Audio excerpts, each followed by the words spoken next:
आप सभी लोगों ने अमिताभ बच्चन जी का नाम तो सुना ही होगा ना। अमिताभ बच्चन जी को बॉलीवुड का शहंशाह कहा जाता है। तो क्या आप मेरे इस क्वेश्चन का आंसर दे सकते हैं कि बॉलीवुड का शहंशाह लॉजिकल रीजनिंग के टाइप्स ऑफ डेफिनेशन के किस पार्ट में आएगा, यानी किस डेफिनेशन के अंडर आएगा? अगर नहीं तो इस वीडियो को देखने के बाद आप इस क्वेश्चन का आंसर 100% कर पाएंगे। So hello everyone, welcome to education achievers. I hope you all are doing well. आज हम बात करने वाले हैं लॉजिकल रीजनिंग के पार्ट 1 टाइप्स ऑफ डेफिनेशन, जिसमें कि हम 5 टाइप्स की डेफिनेशन के बारे में जानेंगे। इसका पार्ट 2 भी आएगा जिसमें हम आगे की डेफिनेशंस डिस्कस करेंगे। तो चलिए स्टार्ट करते हैं। सबसे पहले हम देखते हैं कि डेफिनेशन का मतलब क्या होता है। What is definition? Definition is A statement of the meaning of a term, यानी किसी भी टर्म का मीनिंग बताने के लिए जो स्टेटमेंट हम यूज़ करते हैं, किसी भी टर्म को डिफाइन करने के लिए जो पर्टिकुलर सेंटेंस स्टेटमेंट हम यूज़ करते हैं उसको बोलते हैं डेफिनेशन। ठीक है। और इसके 2 पार्ट होते हैं। पहला होता है डेफिनेंडम और दूसरा होता है डेफिनेंट। डेफिनेंडम क्या होता है कि term which is to be defined, जिसका हमें आंसर चाहिए, जिस वर्ड का हमें आंसर चाहिए, जिस वर्ड का हमें डिक्शनरी मीनिंग चाहिए, उसको हम बोलते हैं डेफिनेंडम। एंड दूसरा होता है डेफिनेंट। डेफिनेंट का मतलब क्या होता है? Words use to define a term. वो शब्द जो किसी टर्म को डिफाइन करने के लिए यूज़ किए जाते हैं उनको कहते हैं डेफिनेंट। जैसे कि बुक, बुक का हमें डिक्शनरी मीनिंग चाहिए तो बुक को हम कहेंगे डेफिनेंडम।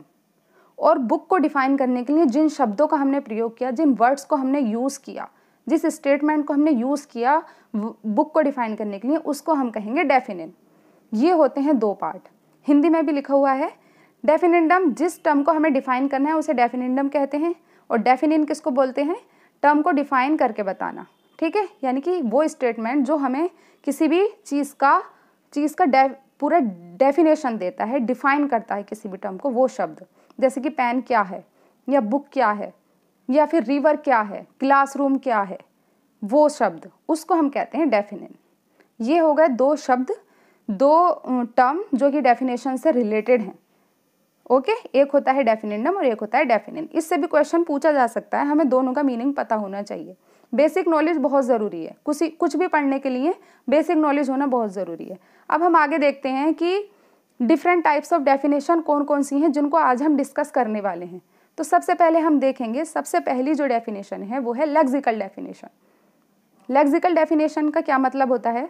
लेक्सिकल का मतलब ही होता है डिक्शनरी। लेक्सिकल मीनिंग यानी डिक्शनरी मीनिंग। इसके नाम से ही आपको याद रखना है। लेक्सिकल मतलब ऐसा, लेक्सिकल मीनिंग मतलब ऐसा मीनिंग जो कि डिक्शनरी में मौजूद है, ऐसा शब्द जिसका मीनिंग डिक्शनरी में मौजूद है, ये डिक्शनरी से रिलेटेड है।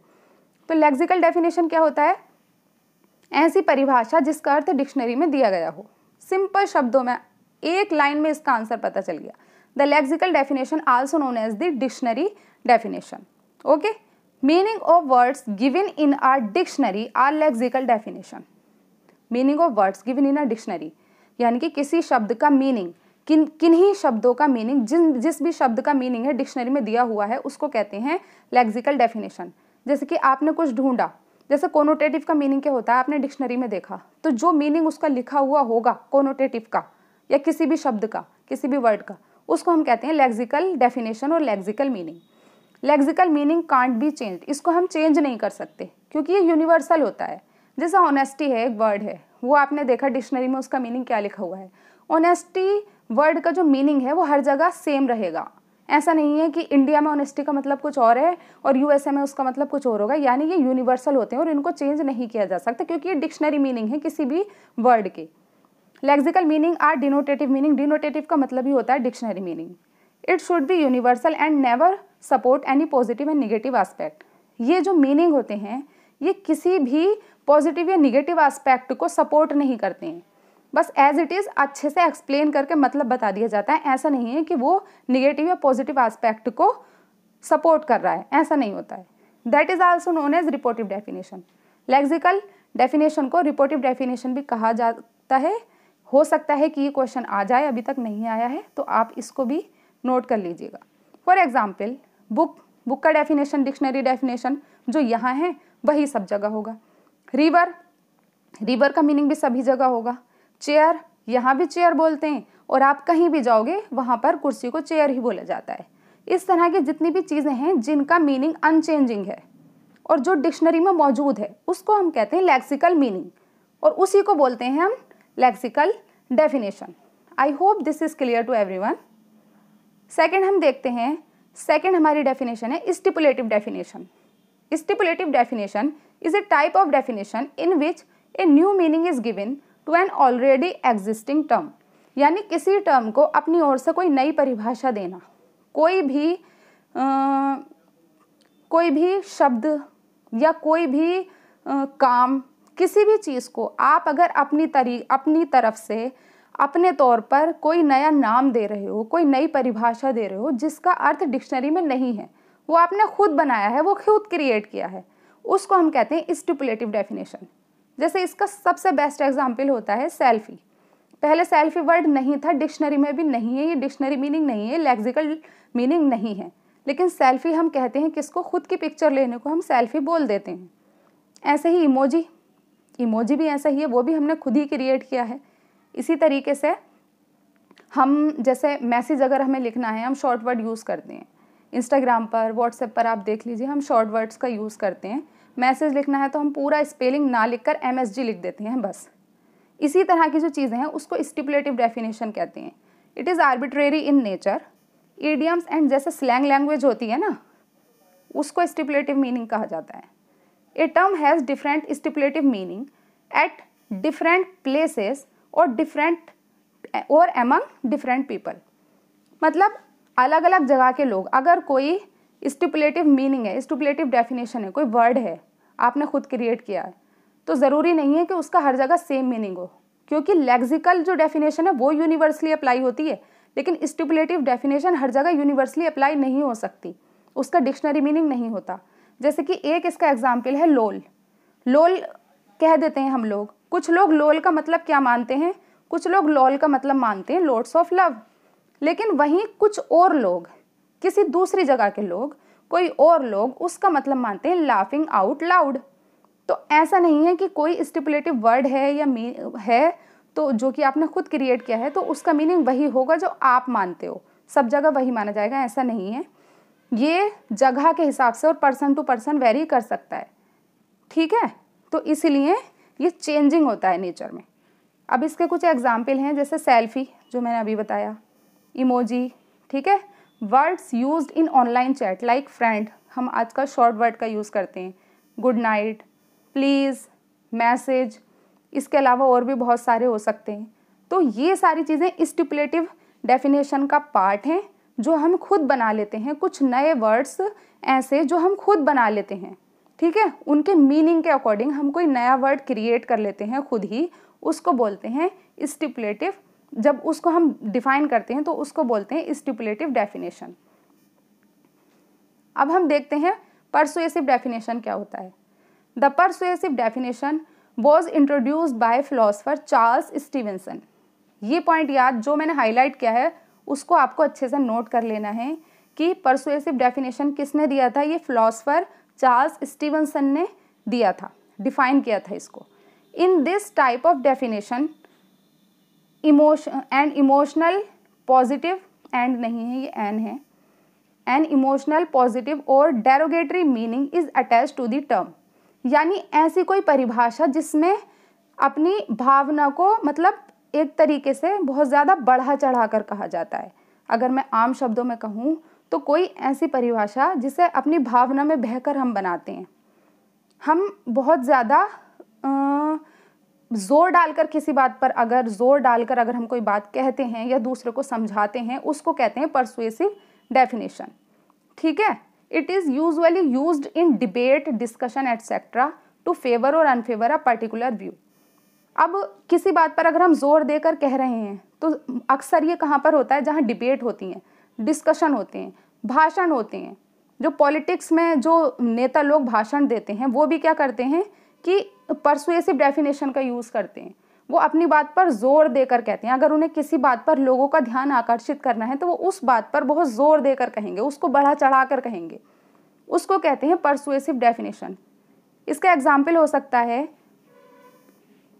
कंट्रोवर्शियल जो टॉपिक्स होते हैं, ठीक है, जैसे कि पॉलिटिक्स, सेक्स, रिलीजन, इस टाइप की जो चीज़ें हैं, इस टाइप के जो टॉपिक्स हैं, उसमें ज़्यादातर इस लैंग्वेज का, इस डेफिनेशन का यूज़ किया जाता है। क्योंकि पॉलिटिक्स में भी अपनी बात को बढ़ा चढ़ा कर कहना होता है, और सेक्स रिलेटेड अगर कोई बात है उसमें भी बहुत ज़्यादा हम इमोशन के साथ बोलते हैं, उसमें इमोशन डाल देते हैं अपने वर्ड्स में, तब हम बोलते हैं। ऐसे ही रिलीजन से हमारी धार्मिक आस्थाएं जुड़ी हुई होती हैं, उसको भी हम बहुत ज़्यादा क्या कहते हैं, परसुएट करके बोलते हैं, बहुत ज़ोर देकर बोलते हैं। तो इस तरह की चीज़ों को हम कहते हैं परसुएसिव डेफिनेशन, जिसमें थोड़ा ज़ोर देकर अपनी बात को कहा जाता है, इमोशन के साथ कहा जाता है। ठीक है, इसका एग्जाम्पल, और भी इसके एग्जाम्पल नहीं, इसका एक एग्जाम्पल ये भी हो सकता है कि सचिन तेंदुलकर को क्या कहा जाता है, क्रिकेट का भगवान कहा जाता है। ऐसे ही अब हम देखते हैं पैरेंथेटिकल डेफिनेशन क्या होती है। Sometimes to easily understand difficult words we write easy words और meaning in brackets which is called parenthetical meaning. यानी हम डिफ़िकल्ट वर्ड्स को ईजी बनाने के लिए कई बार उन डिफ़िकल्ट वर्ड्स के आगे ब्रैकेट्स में उनका ईजी नेम लिख देते हैं। ठीक है, आसान शब्दों में अगर हम समझें, कोई भी डिफ़िकल्ट वर्ड है वो जो कि समझ नहीं सकता हर कोई, तो हम ब्रैकेट बनाकर उसके आगे उसका एक ऐसा मीनिंग लिख देते हैं जो सबके समझ में आ जाए। आसान शब्दों में उसका मीनिंग लिख देते हैं जिससे कि कन्फ्यूज़न ना रहे, पढ़ के समझ आ जाए। We can say that for the sake of explanation we write the meaning of some words in parenthesis यानी brackets in a sentence which is known as parenthetical definition. जैसे कि इसके एग्जाम्पल हो सकते हैं कि आर्बिट्रेरी एक वर्ड है, आर्बिट्रेरी एक वर्ड है, अब नहीं पता सबको कि इसका मीनिंग क्या होता है, तो आगे हम अगर ब्रैकेट में लिख देते हैं टू चूज़ रैंडमली और बाय चांस, तो सब समझ जाएंगे कि अच्छा आर्बिट्रेरी का ये मतलब होता है कि बाय चांस या रैंडमली किसी चीज़ को चूज़ करना, उसको बोलते हैं आर्बिट्रेरी। इसी तरीके से और एग्जाम्पल इसके हो सकते हैं कि एनालॉजी, एनालॉजी का हर कोई मतलब नहीं समझता, तो अगर हम ब्रैकेट में सिमिलैरिटी लिख देते हैं तो वो सबकी समझ आ जाएगा क्योंकि ये कॉमन वर्ड है सिमिलैरिटी। इसी तरीके से एक और एग्जाम्पल है a dog not a cat. हमने बताया कि एक डॉग की बात हो रही है, डॉग भी एनिमल है, कैट भी एनिमल है, तो कैट नहीं सिर्फ डॉग की बात हो रही है। Not a cat is an animal that barks, यानी बार्क कौन करता है, डॉग करता है। Whatever we write for our own understanding is known as parenthetical definition. यानी खुद की समझ के लिए हम किसी भी टफ वर्ड के आगे अगर ब्रैकेट में कुछ लिख देते हैं आसान शब्दों में, उसी को हम बोलते हैं parenthetical definition. I hope this is clear. आगे हम देखते हैं, ये लास्ट डेफिनेशन है आज के लिए, प्रिसाइजिंग डेफिनेशन। प्रिसाइजिंग डेफिनेशन का क्या मतलब होता है, प्रिसाइज जैसा कि आप वर्ड से ही समझ रहे हो, प्रिसाइज यानी कि शॉर्ट में, बहुत स्पष्ट नहीं, बहुत शॉर्ट में। A precising definition is designed to reduce the vagueness of a term in used, यानी कि अस्पष्टता को ख़त्म करने के लिए। कोई शब्द है, अगर कोई एक शब्द लिखा हुआ है, जैसे मैं एग्जाम्पल से ही आपको पहले समझाती हूँ, जैसे कि पुअर लिखा हुआ है। अब पुअर किसको कहेंगे, ये तो पता है गरीब, लेकिन पुअर का मतलब क्या होगा, उसका एक इन डेप्थ मीनिंग होगा ना। तो अगर कोई शब्द लिखा हुआ है उसका एक इन डेप्थ मीनिंग होता है, तो उसको हम कहते हैं प्रिसाइज डेफिनेशन, यानी कि उसका एग्जैक्ट मीनिंग, किन लोगों को हम पुअर की कैटेगरी में रखेंगे, वो सारी चीज़ें प्रिसाइजिंग डेफिनेशन का पार्ट होंगी। यानी कि हम किसी भी शब्द की अस्पष्टता को कम करने की कोशिश करते हैं प्रिसाइजिंग डेफिनेशन के द्वारा। इस तरह की परिभाषा का उद्देश्य किसी शब्द को अच्छे से स्पष्ट रूप में परिभाषित करना होता है। ठीक है, और इस तरह की जो स्टिपुलेटिव डेफिनेशन है ये ज़्यादातर legal, medical and scientific language में यूज़ होती हैं। जैसे कि यहाँ कुछ एग्जाम्पल लिखे हुए हैं, जैसे मर्डर, ये एक लीगल टर्म है। अब मर्डर का मतलब क्या है, जैसे कि मर्डर ये एक लीगल टर्म है, लेकिन इसका मीनिंग क्या है, मर्डर का मतलब क्या होता है, किन लोगों, किन घटनाओं को मर्डर की कैटेगरी में रखेंगे। इसी तरीके से पुअर, किन लोगों को हम पुअर की कैटेगरी में रखेंगे, पुअर तो कह दिया हमने, जैसे कि किसी की 10,000 इनकम है मंथली, किसी की 2,000 इनकम है मंथली, किसी की 4,000 इनकम है मंथली, तो किन लोगों को हम पुअर की कैटेगरी में रखें। ऐसे ही राइट्स, कौन कौन से राइट्स हैं, किस किस तरह के राइट्स हैं, इन डेप्थ नॉलेज, थेफ्ट, चोरी, किन किन घटनाओं को, किन किन चीज़ों को आप चोरी की कैटेगरी में रखेंगे। इस तरह से डिफाइन करना, एक पर्टिकुलर टर्म को इन डेप्थ डिफाइन करना, उसको कहते हैं प्रिसाइजिंग डेफिनेशन। ठीक है, जैसे मेडिकल के कुछ वर्ड होते हैं, साइंटिफिक लैंग्वेज होती है, बहुत सारी चीज़, जैसे H2SO4 है। अब H2SO4 हमने लिख दिया, सामने लिखा हुआ है, उसका अलग नाम है, एक अलग केमिकल प्रॉपर्टीज़ हैं, इस तरीके से। तो ये साइंटिफिक और मेडिकल और लीगली जो वर्ड होते हैं, लीगल जो वर्ड होते हैं, उसमें ज़्यादातर यूज़ होता है प्रिसाइजिंग डेफिनेशन का। आज के लिए बस इतना ही। आगे की वीडियोस में हम आगे की डेफिनेशन डिस्कस करेंगे। आई होप आपको ये समझ आई होंगी, और जब मैंने पहले वीडियो के स्टार्टिंग में क्वेश्चन पूछा था आपसे, वो भी आपको आई थिंक अब आंसर मिल गया होगा। अभी के लिए बस इतना ही। Thank you so much. See you soon in the next video.